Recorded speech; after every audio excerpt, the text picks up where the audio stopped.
thought being the reliable one was your greatest strength, the one everyone could count on. The emotionally mature child, the peacekeeper, the helper, the one who always knew how to calm the room, absorb the tension, and carry burdens no one else seemed willing to hold. People praised you for it. They called you selfless, responsible, wise beyond your years. But what if that identity was never actually a personality trait? What if it was a survival strategy?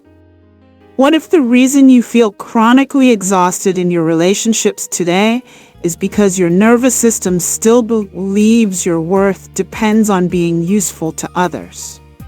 Many adults are walking through life convinced they are simply naturally caring, when in reality they are unconsciously replaying a childhood adaptation that once kept them emotionally safe. They became the helper not because they freely chose it, but because their environment demanded it. Somewhere early in life, your brain learned a dangerous equation. If I keep everyone else okay, I will be okay too. That equation may have protected you once. Now it may be quietly destroying your intimacy. Today we are unpacking how your childhood role as the helper is impacting your adult relationships.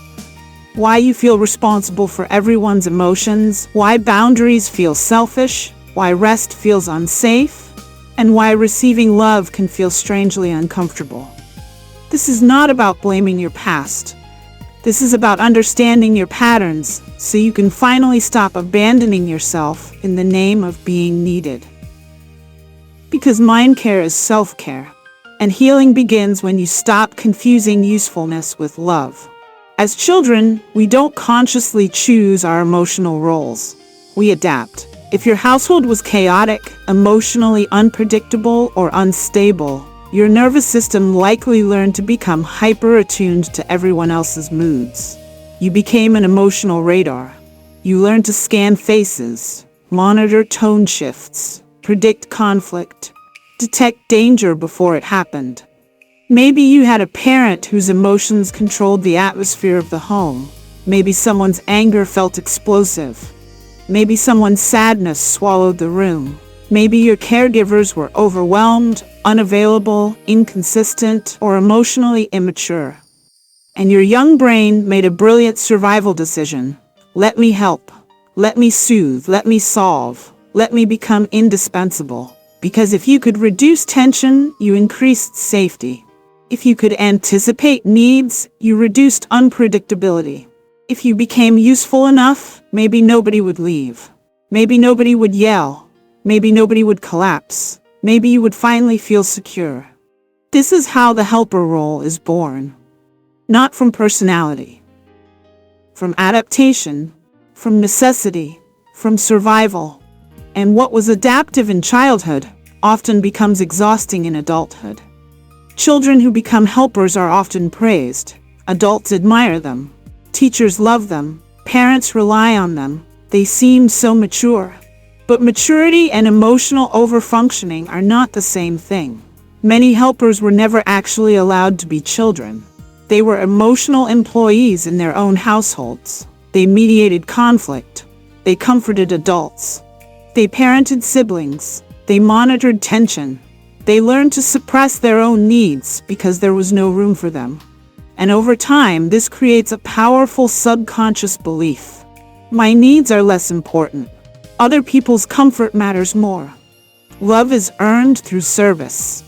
Rest is selfish. Being needed equals being loved.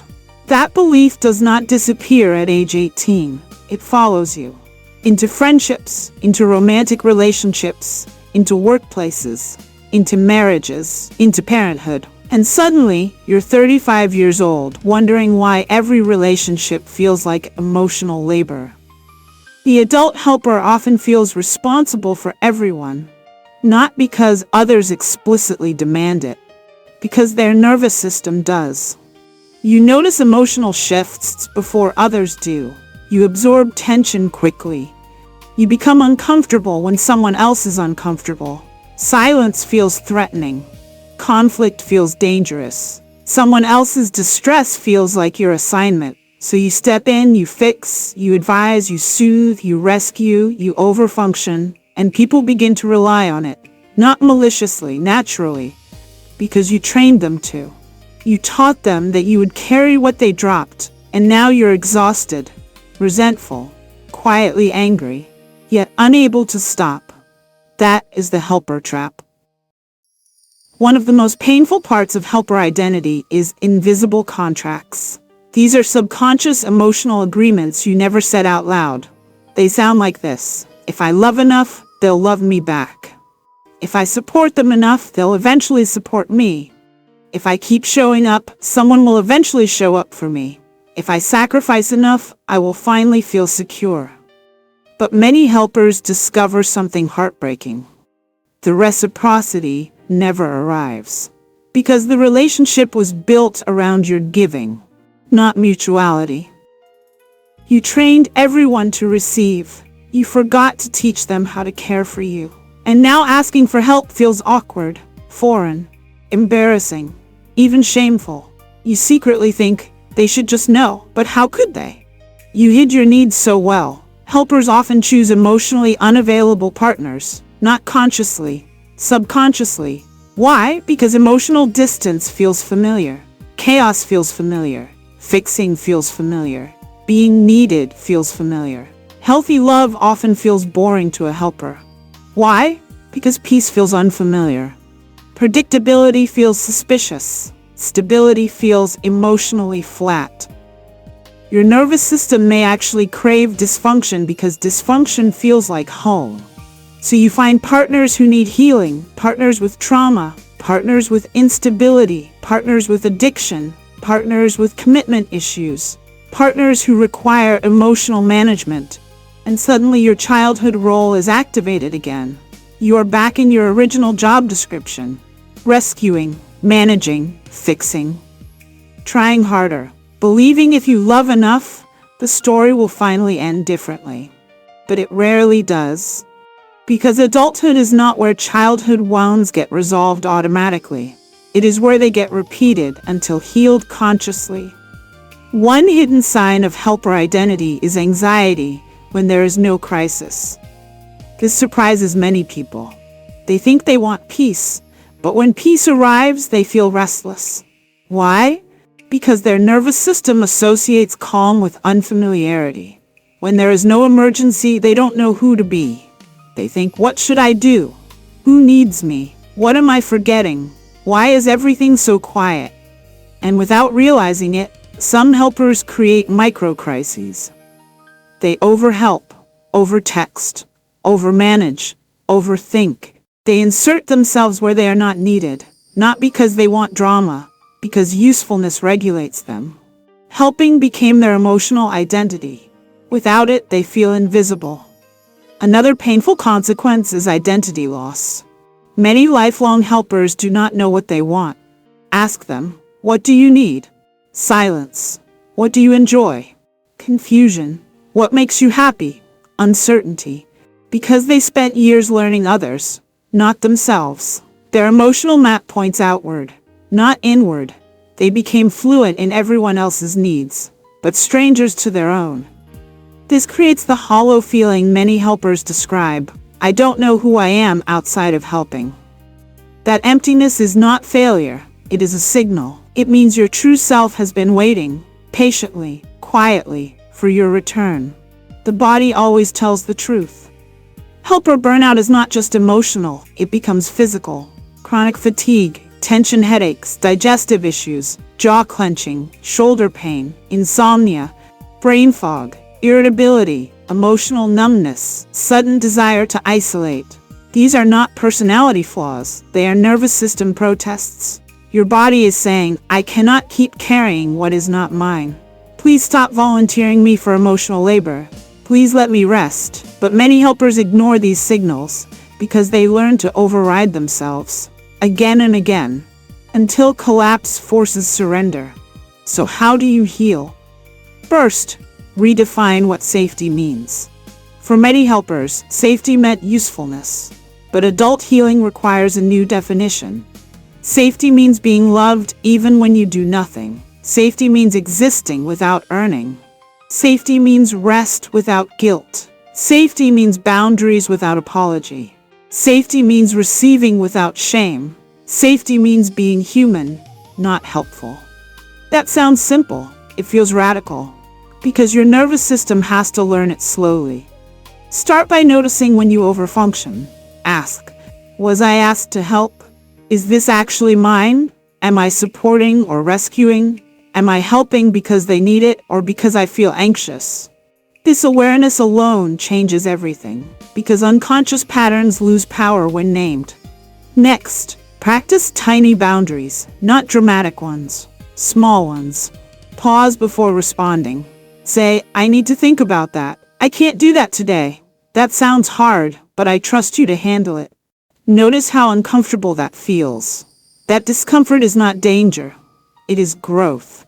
Your nervous system is learning new math. Learn to tolerate being misunderstood.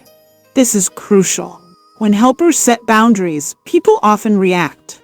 Not because boundaries are wrong, because access changed. Some may call you selfish, distant, different. Let them. Your healing may inconvenience people who benefited from your overfunctioning. That does not make your healing wrong. Practice receiving. This is harder than it sounds. Let someone help you. Let someone pay. Let someone listen. Let someone carry. Do not immediately repay. Do not minimize. Do not deflect. Just receive. Notice the discomfort. Stay with it. That is rewiring. Reconnect with your own desires. Ask daily, what do I want? Not what others want. Not what's efficient. Not what keeps peace. What do you want? At first, answers may be small. Tea, a walk, silence, sleep, music, a canceled plan. That counts. Self-trust rebuilds through tiny acts of self-honoring. Most importantly, grieve. Grieve the child who became responsible too early. Grieve the years spent earning love. Grieve the exhaustion. Grieve the loneliness. Grieve the pressure. Not to stay stuck, but because compassion heals what criticism never could. That younger version of you was brilliant. They adapted beautifully. They kept you alive.